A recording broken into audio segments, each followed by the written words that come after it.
We need to talk about Riverdale.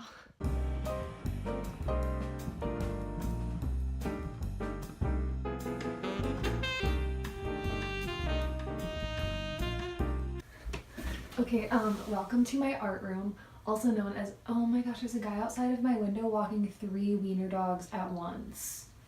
That is a power move. So anyway, this is my art room, which is actually my sister's closet, but I just converted it into my art room. And I wanted to clean all this up for my video, but I didn't have time because I wanted to give this urgent Riverdale update. So this is a little thing I painted. Just put that there. This is something I'm working on. I don't know what it is. We'll just put her down too. Okay, so now in my last video, what was it about?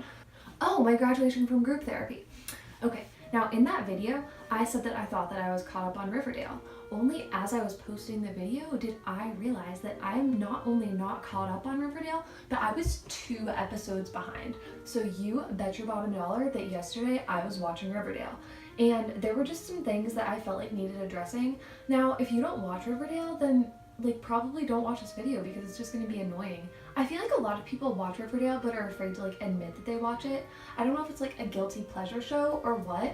I mean, obviously I'm not watching it because it's high art, but there's a lot of tea. And as someone who watched PLL a lot growing up, I think that this is a natural transition. I think that Riverdale packs more action into 1 episode than sometimes PLL does an entire season.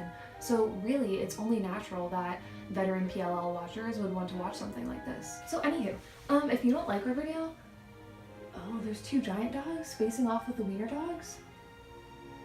If you don't like Riverdale, that is totally fine. Sometimes I don't like it. There are such cringy moments. I love those compilations on YouTube where it's Riverdale having bad writing. I just wanted to spill some of the tea because there was so much tea and I didn't have anyone to spill it to because not that many people that I know will admit to watching Riverdale. Yeah, so number 1, Hal Captain Hook Cooper. Oh, I forgot to wash that off. So most shows would think that somebody had died in a bus crash or whatever that was, and then they would maybe bring that up if they thought the person was alive again. They would maybe bring it up towards the end of the season. No, Riverdale not only brings up the prospect that Hal might be alive in the next episode, they bring him back with a hook hand. Are you kidding me? And the prom scene, whenever he's just dragging the hook hand across the locker and chasing Betty throughout Riverdale High School, that was so funny. I could not stop laughing. Oh, let's talk about Archie and Hiram's bromance. Although there's a lot to talk about with that, I think that we can just focus on the boxing match in which Hiram Lodge, the kingpin of the entire town of Riverdale, decides to box Archie, his former protege, bromance boy, and that was that was an intense moment.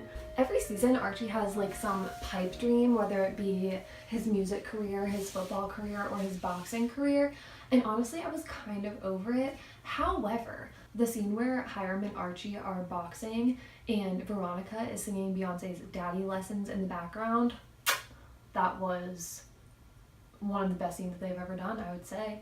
Was the Riverdale cover of Daddy Lessons as good as the Beyonce cover? No, but I think just the choice of that song at this moment in the season, in the show, and at that episode, it was just so good. Jughead could have sang it and it would have been amazing because it was placed so perfectly. And another thing, Edgar Evernever harvesting everyone's organs, that was a yikes.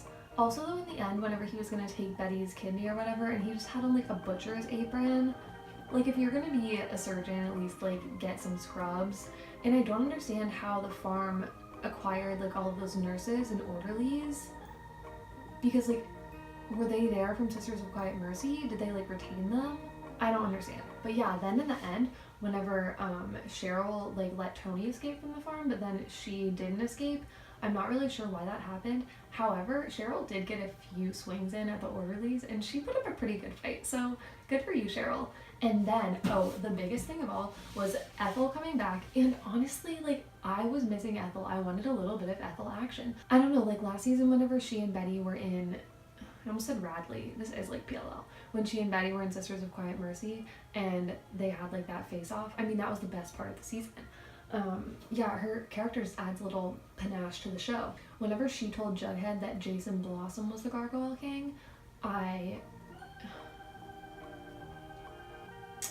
had a few questions because, like, we all saw that video of Clifford Blossom shooting Jason Blossom, and unless he was like a triplet that we didn't know about, and there's another like Blossom, I'm just really confused by it because they have like video evidence of him being shot by his father, and now they're trying to pass it off as him being the Gargoyle King.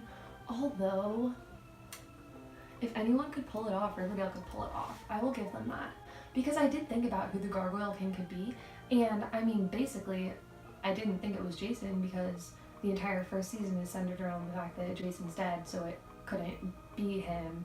There's a lot that they didn't explain with that, so they're gonna have to do some serious plot hole filling for me to accept that. Like, the later seasons of PLL, like, they really let some of the plot lines go, and that was no. Oh, the Joneses moving into Betty Cooper's house is so weird but so funny because for one episode they were like, this is kind of weird, and then they just let it go and now they just live there instead of Betty, and I just think it's really funny. I guess that's it. I just wanted to share my thoughts. And there's only one episode left, the season finale, so I don't know how they're gonna wrap it all up and if Jason's gonna be the Gargoyle King. And if Ethel and Jason are actually in love, then what does that mean for Polly? And will Polly get mad at Ethel? I would love to see that face off. Polly v. Ethel? I think Ethel could take her. I guess that's it. I know I was talking really fast, so sorry about that. I just got really hyped up about Riverdale. Otherwise, I must say they're doing a pretty good job of keeping the season entertaining. I think that people just need to lower their expectations and realize that it's like you're surfing and Riverdale is the wave, and you just have to ride the wave and you'll have much more fun than if you just try to beat the wave up. Now, is it the greatest show on the planet? No, I'm definitely not saying that. But is it fun to spill the tea on it? Yes it is. Peace out, Rainbow Trout.